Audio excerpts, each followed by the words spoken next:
The Earth is more unstable now. It wobbles more than it used to. The atmosphere is speeding up and the Earth is slowing down. The Earth's core is getting hotter. The magnetic north is changing. The sun is more active and older than we once thought. Everything is more unpredictable, and humans seem always willing to push things to the limit.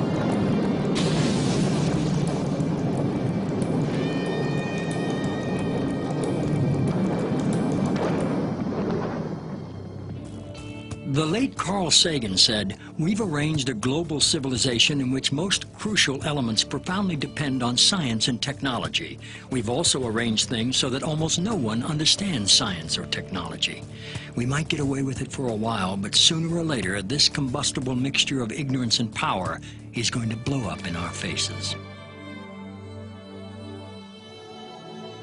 Imagine the Earth's atmosphere, also known as the ionosphere, as a thick soap bubble. It is a membrane, a natural electrically charged shield around the Earth, protecting all life from deadly solar radiation. We have to have the atmosphere for survival. I don't think we should do anything to damage it. Without the ionosphere, I'd be fried, you'd be fried, all life on Earth would be fried. In 1912, Nikola Tesla, a visionary genius, saw ways to tame the sky, to make the atmosphere glow. He developed alternating current, high-frequency radio technology, and free energy. He experimented with both high and low frequencies and electromagnetic waves. He envisioned altering the weather and creating shields around the Earth to protect us from missiles, and he claimed he knew how to split the Earth in two. In 1985, Bernard Eastland applied for patents that could make some of these ideas real. Many claim that these patents have become the blueprint for HAARP, High Frequency Active Auroral Research Program. ARCO originally approached me in 1984 to find a use for the natural gas on the North Slope of Alaska, which they could not sell. To give you a feel for how much gas they asked me to find an application for, it was enough gas to produce all the electricity in the United States for a full year. I originated some ideas for military applications and beneficial civilian applications in which that gas would be converted into electricity and then used to power some gigantic antennas. What does HAARP do? HAARP is a large antenna where we beam radio frequency energy up into the upper atmosphere, and we create on a small scale what the sun normally does. And the reason we're trying to do this is because when you have disturbances in the ionosphere, we can't communicate with our satellites. HAARP began with a congressional insertion in the appropriations bill of fiscal year 1990. In essence, Congress directed the Defense Department to explore the potential for using the auroral regions for improving communications and navigation and surveillance. From there, the assignment came that the Navy and the Air Force were to manage the program. It is people from those two organizations that have worked together for the past 7 years. Applications discussed in the patents included destroying missiles. Communications control and disruption were included. There were some other ideas both to possibly modify weather and finally to lift a portion of the upper atmosphere further out into space where hopefully it would be able to deflect missile trajectories.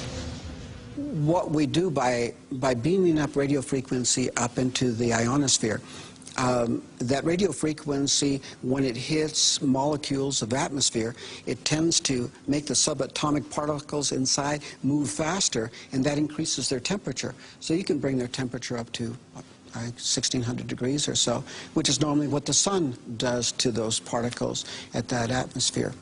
The ionosphere of the Earth has got enormous amount of energy. There are 8,000 thunderstorms going on all over the Earth at any given moment. There are millions of amperes of electricity pouring to the Earth from lightning strikes, and HAARP could create a trigger effect. In 1983, I did radiotomography with 30 watts, looking for oil in the ground. I found 26 oil wells over a 9-state area, and 100% of the time was accurate with just 30 watts of power beaming straight into solid rock. HAARP uses 1 billion watts beamed straight into the ionosphere for experiments. Picture these strings on the piano as layers of the earth. Each one has its own frequency. What we used to do is beam radio waves into the ground, and it would vibrate any strings that were present in the ground. We might get a sound back like, and we'd say, that's natural gas. We might get a sound back like, and we'd say, that's crude oil. We were able to identify each frequency. We accomplished this with just 30 watts of radio power. If you do this with 1 billion watts, the vibrations are so violent that the entire piano would shake. In fact, the whole house would shake. In fact, the vibrations could be so severe underground that could even cause an earthquake. While we feel that HAARP is a unique facility, it's not the only one like it in the world. HAARP has some capabilities that we feel are better than some of the others. You can change the frequencies. You can shift the beam so that you can move it from one part of the ionosphere to another, and it has quite a bit more power than some of the other facilities throughout the world that are doing the same kinds of research.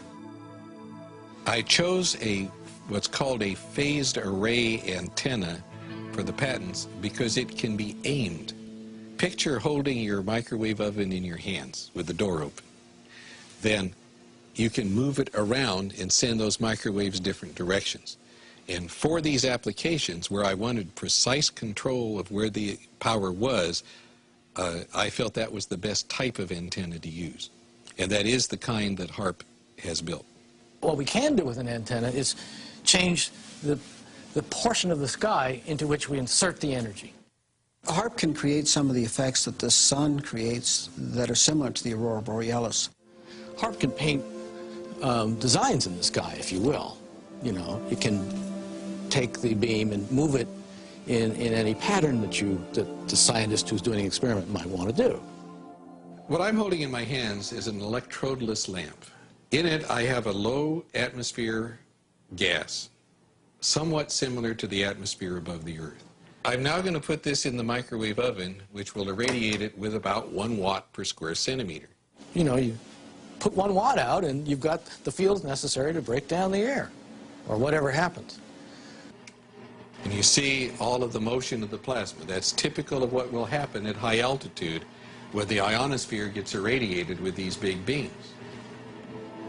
That was 1 watt per centimeter. HAARP focuses 3.6 million watts and squeezes it into a 1 billion watt or gigawatt beam. We're squeezing the megawatts into a narrow beam, then in a very tiny area, you can create what's it called, an effective gigawatt.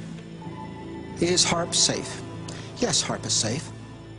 The Earth is a web of interconnections. How do we know what we're doing when we blast the upper atmosphere with a huge amount of energy? It takes a tiny, tiny amount of energy to release a huge amount of energy. It's the same as a bullet, for example. If you have the primer on the back of a bullet, and that primer releases a tiny amount of energy, but it triggers the larger power in the bullet itself. And HAARP is playing with the energy system of the Earth. In the HAARP program, we have, I believe right now, 18 different colleges and universities that are working the program with us.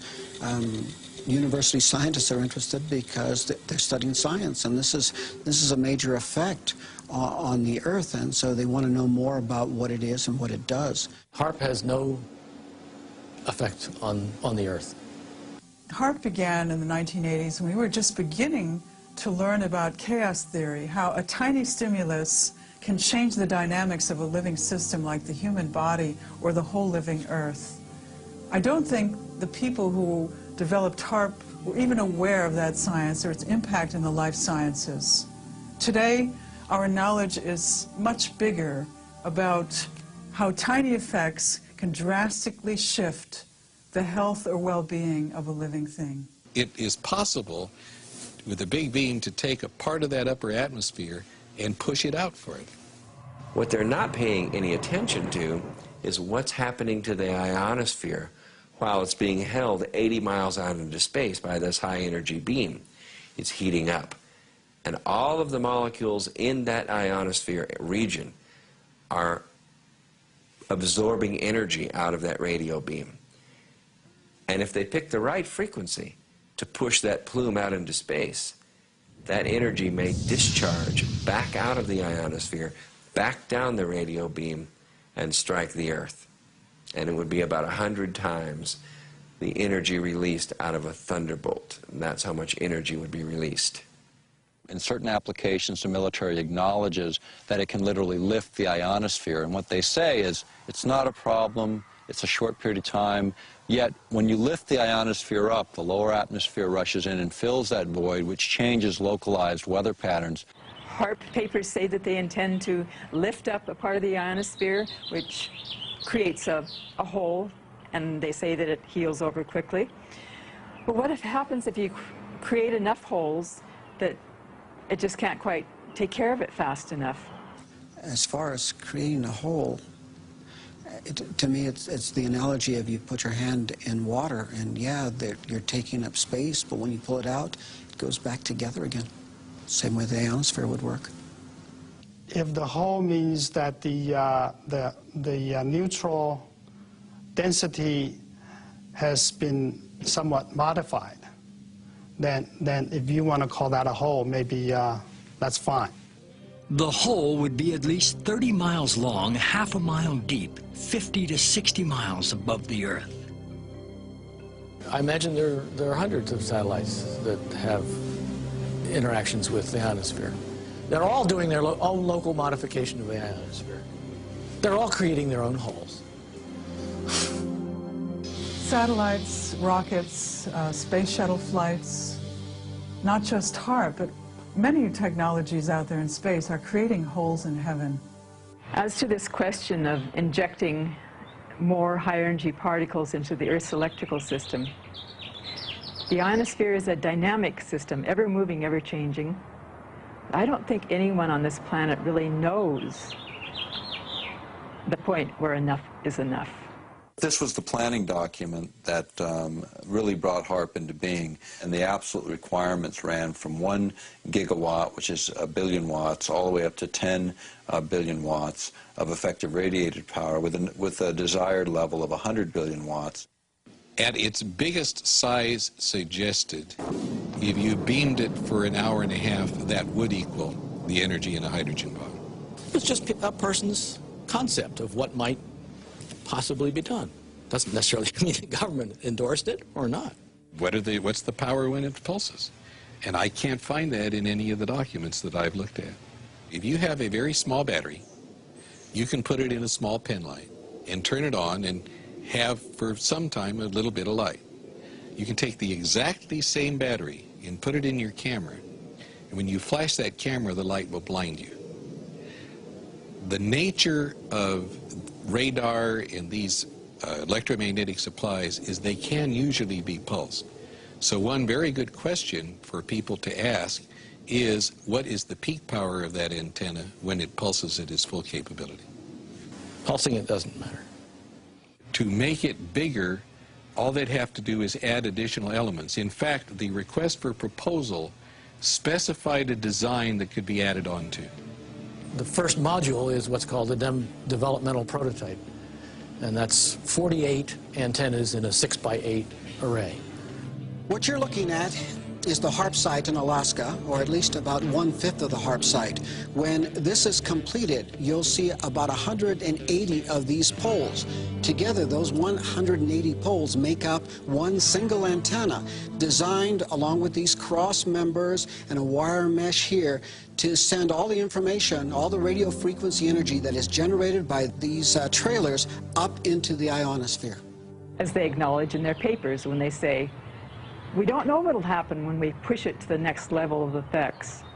The military record explains it as phase 1 of a multi-phase project. It's going to get bigger, it's going to continue, and that's again why we're concerned. There's always a limit to everything, although we don't know exactly where that limit is. We are surrounded and bombarded by millions of megawatts of natural energy because the sun blows a solar wind which crashes towards the Earth. Since the Earth is a giant magnet, the magnetic field called the magnetosphere protects us. HAARP's original patents were designed to distort or alter the magnetosphere. It's interesting to compare humans and the Earth. The Earth has a magnetic field. Humans actually generate a magnetic field too, especially in our hearts and brains. Every cell in our body has a powerful magnetic substance called magnetite, which responds sensitively to magnetic fields in our environment. If HAARP is altering the magnetosphere, which is the magnetic field of the Earth and all around it, surely this will have an effect on our health and on our physiology.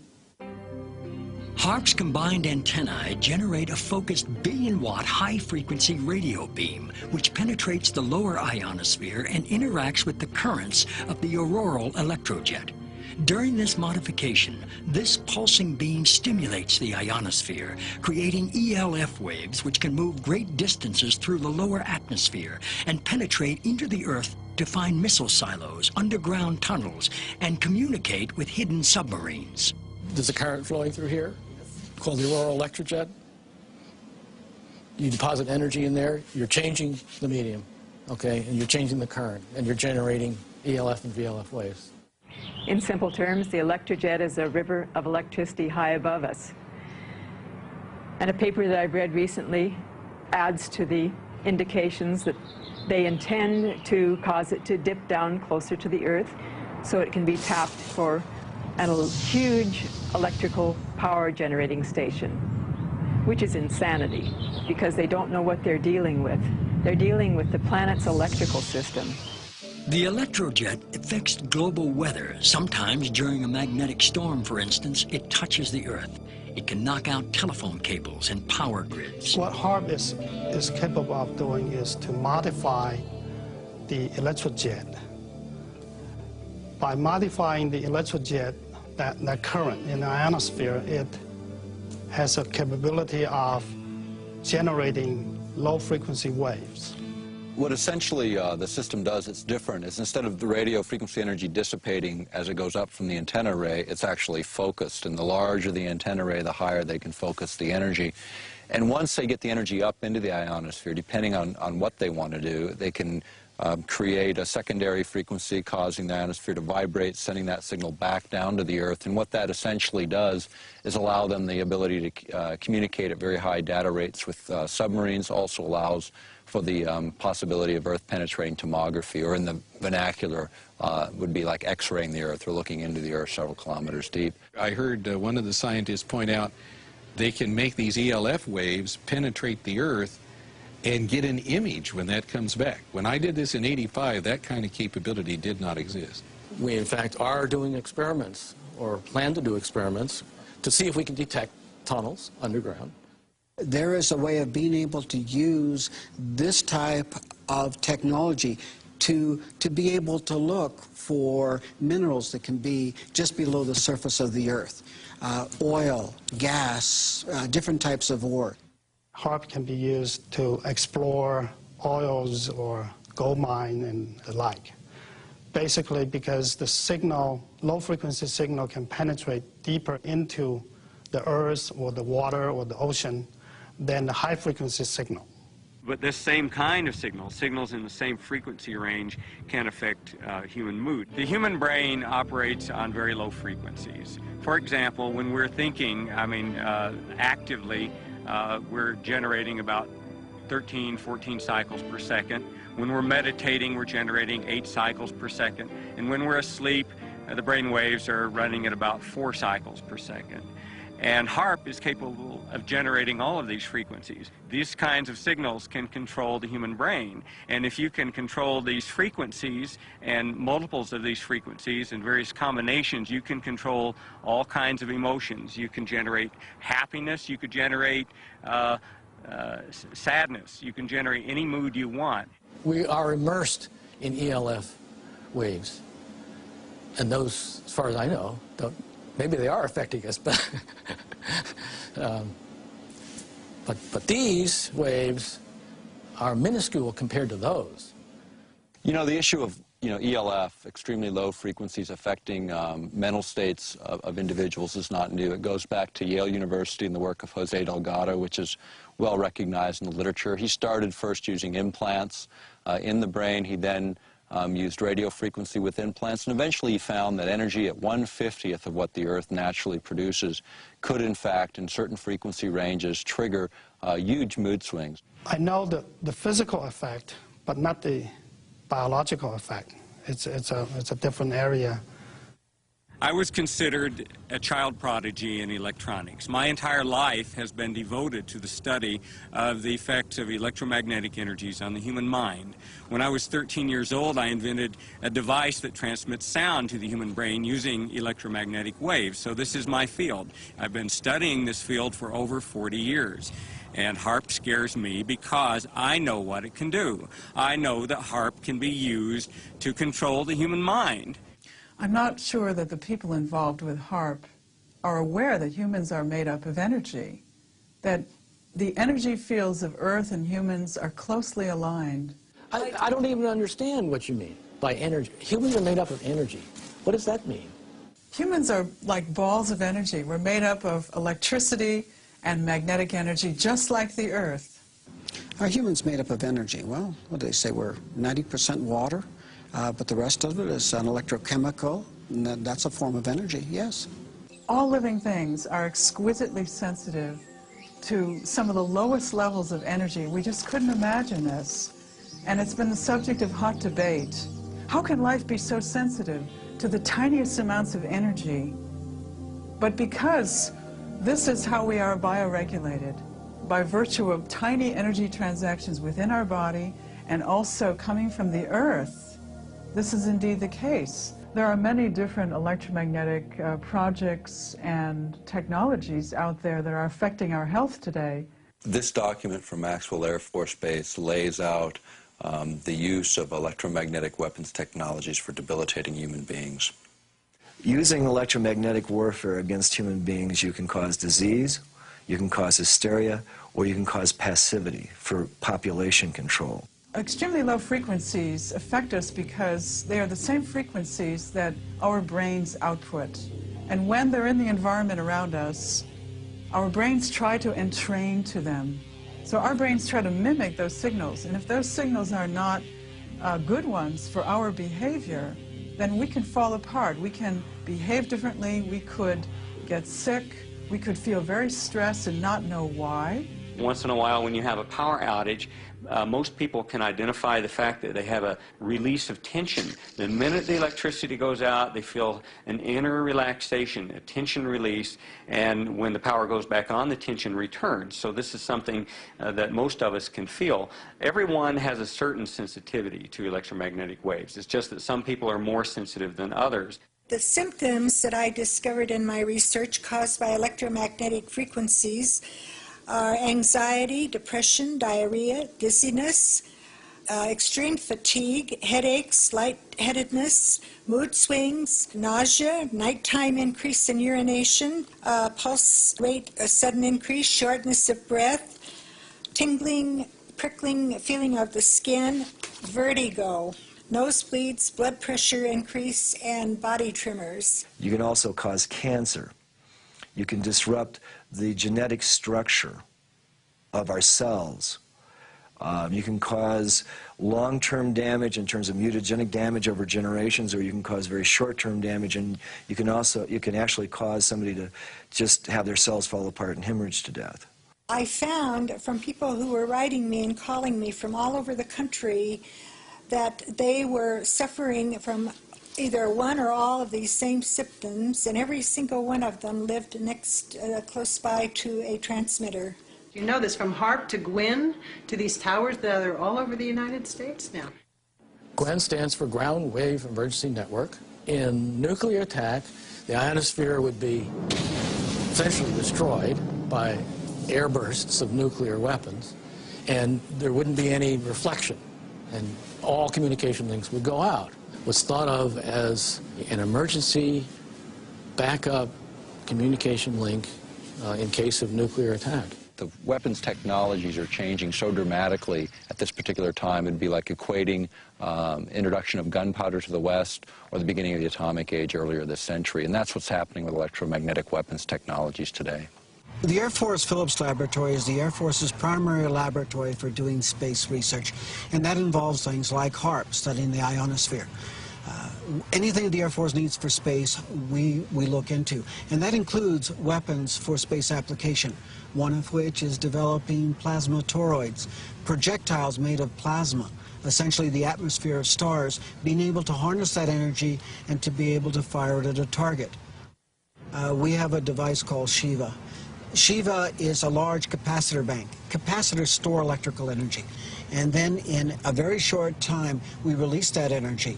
In about 100 millionths of a second, we will release the same amount of energy as the entire U.S. electrical production for that same instant in time, where the electrons rip from their orbits and you have a soupy gaseous mixture, thousands of degrees hot. Potentially a very serious weapon. Electromagnetic warfare can also be used in coordination with ionospheric warfare. After I had actually left the program in 1987, one of the last communications I had with ARCO indicated that there had been a contract awarded for ionospheric warfare studies. I have not heard of ionospheric warfare. I don't even know what the term means. In other words, using the ionosphere as an amplifier and as a broadcast medium. What we're actually doing with the ionosphere at that point is we're not just reflecting a signal, we are amplifying the signal. We are causing it to become much, much more intense, hundreds of thousands of times more intense than it would have been otherwise. We're broadcasting that signature over a large area of the Earth. HAARP says it's not producing a weapon. HAARP cannot be used as a weapon.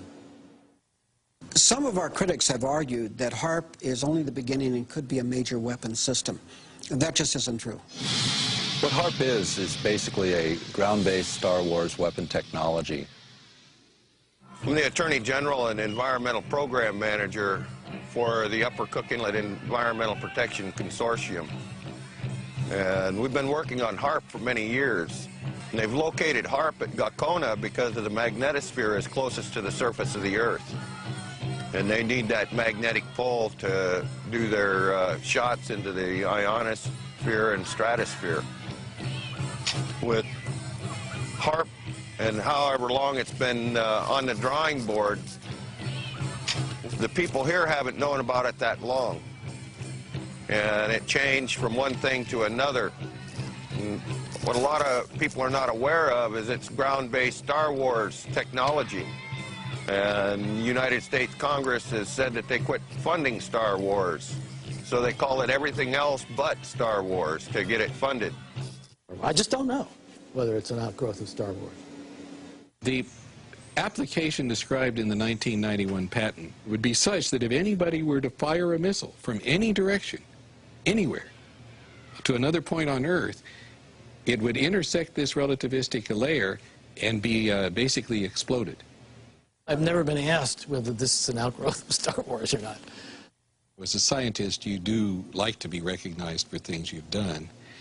And because I couldn't write to the press, I'm under ARCO confidentiality, I sent a letter to Lord Cook, the chairman of the board of ARCO, and received actually a very nice letter back complimenting me for my contributions and assuring me that they would inform the HAARP people of my contribution. There was never any intention to build anything associated with what Mr. Eastland had proposed in his patent. If you read the patents, I was thinking of ways to use it defensively. One was as an anti-satellite device. You could make these electrons in space and hurt a satellite.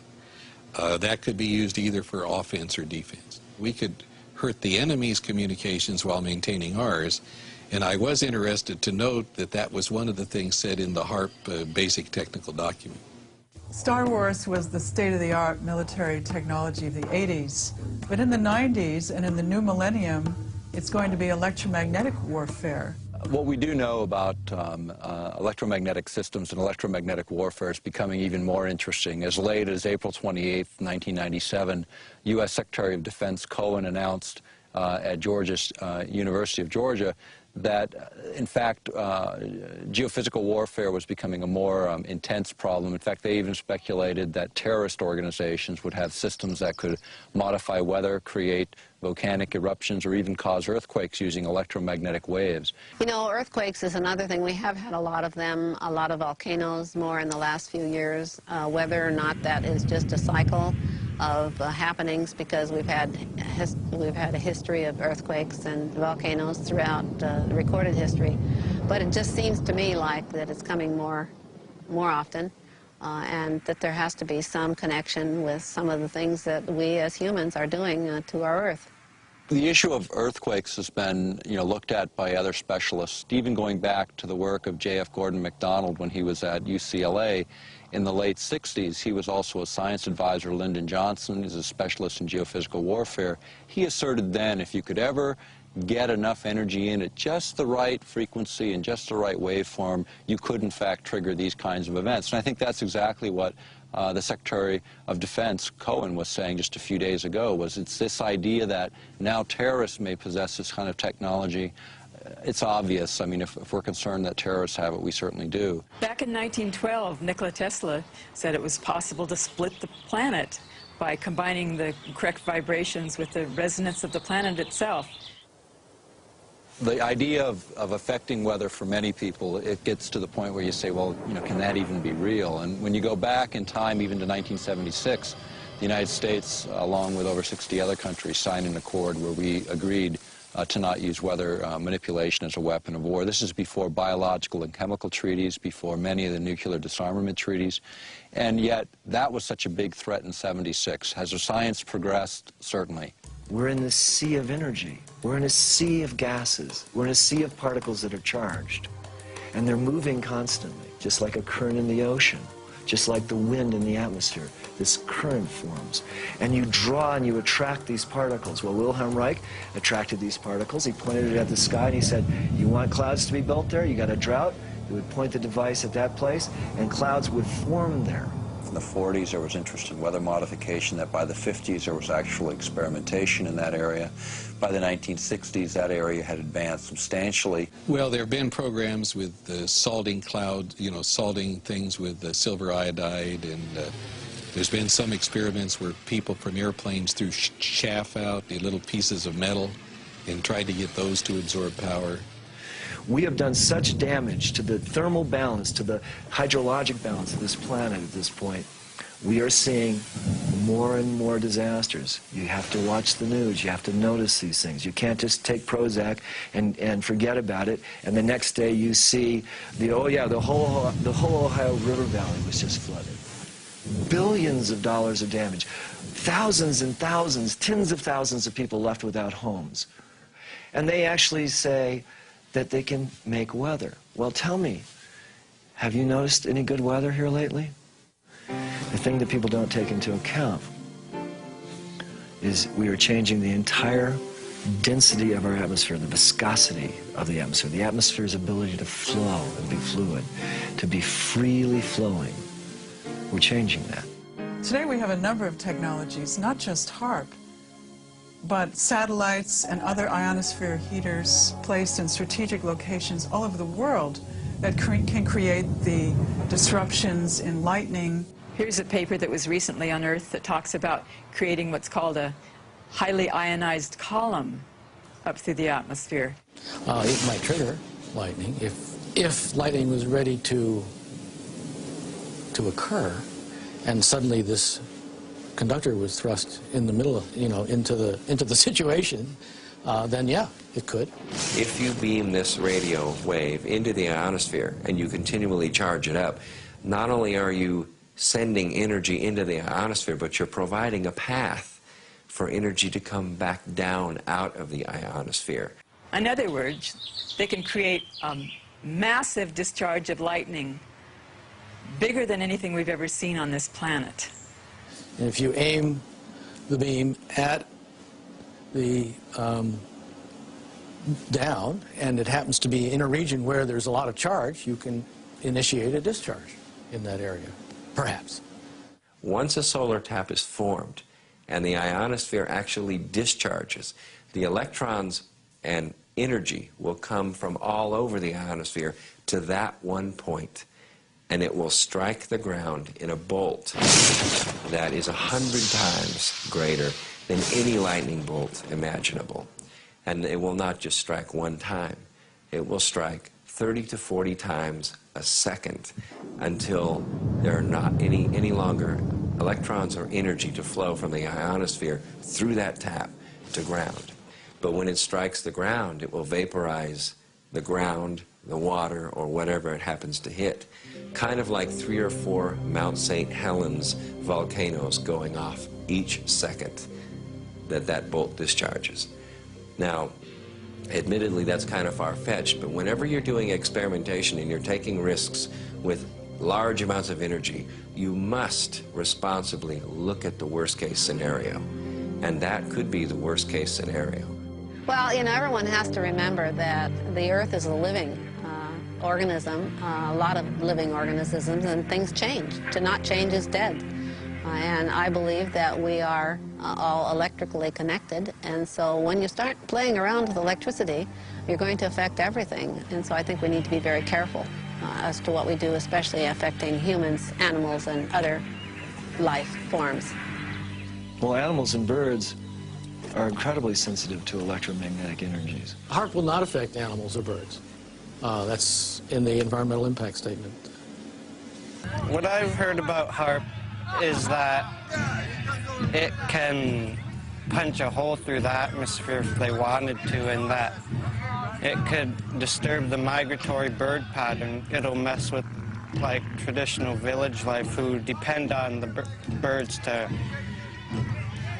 for their food and everything. They shouldn't even build the machine if they don't know what it can do, because what if they just totally destroy the Earth with this HAARP machine? What are they going to think then? I think the biggest thing that scares me is that they don't know what they're doing. They're just trying it out. We don't know the results, and that's why we experiment. When people say they've never done this before, there's a lot of experiments that haven't been done. That doesn't mean we should get up and do them. I mean, none of us have put a gun to our head just to see what would happen either. Every scientific experiment involves surprises of that sort, and some of them very much alter what the purposes had been at the outset. I don't think it needs examples because it's such a commonplace phenomenon. That ghostly shading on the bridge walk is the only remaining evidence of what was once a man. The bomb blast consumed his body entirely, but cast his imprint on the stones where he stood to meet his fate. The bomb will not start a chain reaction in the water, converting it all to gas and letting all the ships on all the oceans drop down to the bottom. It will not blow out the bottom of the sea and let all the water run down the hole. It will not destroy gravity. I am not an atomic playboy. Will you tell them that the United States government now wants to turn this great destructive force into something good for mankind, and that this experiments here at Bikini are the first step in that direction? We attended at Bikini the Mike shot, which was the first fusion bomb.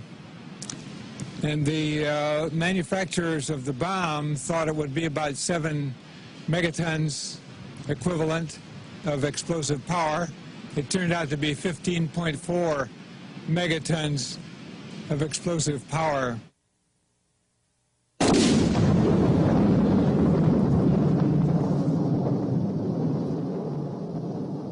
Their island was much more contaminated than had been presumed, and the radiation from that weapon contaminated the ocean. It's just like with DDT, remember? We were told that that wasn't harmful, and they drove through the streets and actually sprayed DDT from trucks on school children while they were eating lunch. Is HAARP 100% safe? I don't think I would categorize any radio transmitting system as 100% safe. We have made it as safe as we can. We have followed all the standards that are applicable. There are no standards because we have no intimate knowledge of how Earth and life work together. Many times we've experimented on various different things and then it didn't turn out the way we expected it to. It can get as big as what's been determined to be safe in the environmental impact statement. It can't go any bigger than that. The environmental impact statement was funded by the Air Force and the Navy, the people that are running the program. When you look at the Earth itself, you think about the Earth and how it releases energy naturally. You can look at earthquakes, and what we know about them over 30 years is they're increasing in depth, frequency, and magnitude. You can look at weather patterns, and what everyone knows, at least in this country and most of the world now, is weather patterns are going through dramatic shifts that are blamed on any number of factors. And then you can also look at tidal heights in the North Sea, which have been steadily rising over a 30-year period as it's been charted. All of that indicates releases of energy, and then in the midst of this natural releases of energy, we're going to inject billions of watts of power into the magnetic lines of force. What this will do, they don't really know, because they've never been at these power thresholds before. Safety is the main consideration here. Aircraft safety, radio frequency safety. The environmental impact statement is the governing document, and anybody that has an environmental concern that we have not addressed in this should come to us and let us know about it. There's no independent scientific committee looking at this outside of the military. There is no physiologists or bioscientists involved in this project from the military looking at those bioeffects.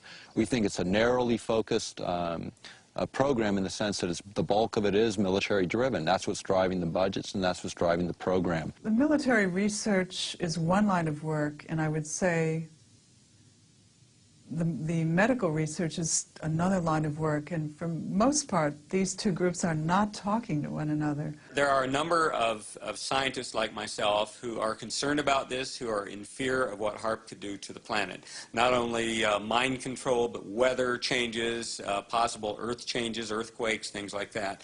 And we all need to band together. We need to contact each other over the internet. We need to lead a discussion on this, and scientists need to contact their government representatives and tell them what they feel about this. Our critics have talked about HAARP and some of the problems they perceive.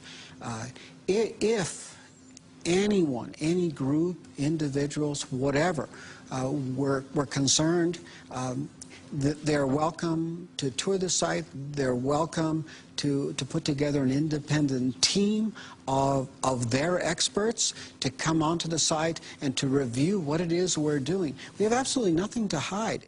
We need to bring in people from all walks of life to study the possible consequences of this technology. We don't know the effects. I don't think we should move blindly forward and just do these experiments. We were recently invited to Brussels to speak to a group of parliamentarians in an organization called Global International. And we were able to present HAARP as an issue to over 60 parliamentarians from 40 countries. And what was important is it really was the first time many of these folks had heard much about this project. But I can tell you that the international interest has been growing. The scientific community is starting to wake up to the issue. And what we're seeing is more people willing to go forward and speak out. I'm concerned that the people who understand that all life is interconnected aren't the people that are making the decisions about these experiments on our ionosphere. What air I breathe, everybody else breathes. Water and air and the land, our life. Let's do what we have to do to protect it. As living systems, we're open systems, and we can't draw the line between where our boundary stops and where the boundary of the non-living domain begins. The Earth is a living organism. It's not something that's really outside of us. It's really an intimate part of who we are. And when we destroy it, we destroy ourselves. I have always asked that if anybody has a problem, come and let us see what the problem is. And if it's something we haven't addressed that we should have, of course we'll address it. The problem with government and the people right now is that people don't trust the government, and they have good cause not to, because so many times over the years they've not told them the truth. Well, the planet's electrical system is not there for us to exploit for Department of Defense purposes. It's there as a part of a whole beautiful, harmonious, interconnected system that supports all life on this planet. And we don't know everything that there is to know about it. It's not up to me to determine that it is or is not a valid expenditure of taxpayers' funds. It's not my call. And if Congress gives us the funds, evidently they believe it's worthwhile. I'm told to do this, and we are doing it. Those people who are in government, they tell me a lot of times that they're just following orders. My response is, so was Heinrich Himmler. He was just following orders. We're about to embark on another arms race. It's totally unnecessary. We're committing billions of dollars to this technology, and the question becomes where does it end? I mean, they figured $3 trillion on the entire nuclear adventure, and that's, 60% of the current national debt. Are we going to start that cycle again? Is it necessary to do that again? There's just no sense to make more of HAARP than there already is. It's intended to be for research, and that's all.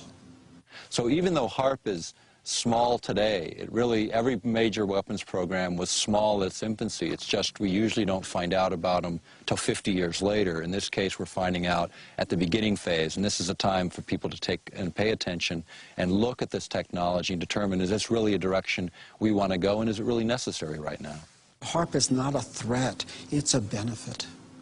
We also know that there are other very specific frequencies which are different from the war games frequencies, which can enhance healing, which can accelerate natural healing in our bodies, which can alleviate our mood disorders, which can help us get over depression, anxiety, and sleeplessness. The military has very different plans and asks different questions looking at the same system than the scientist who's interested in medical issues or healing the planet. It may not be that the Earth will die, but we will not be able to sustain human life on this planet if we continue to add one element of destabilizing technology after another. If we do not stand up for what we believe in, for the children, we're not doing our job. Perhaps true wisdom lies in knowing our limitations and that even the laws of nature are uncertain. In view of these technologies, we're left to wonder, do these experiments jeopardize our long-term survival?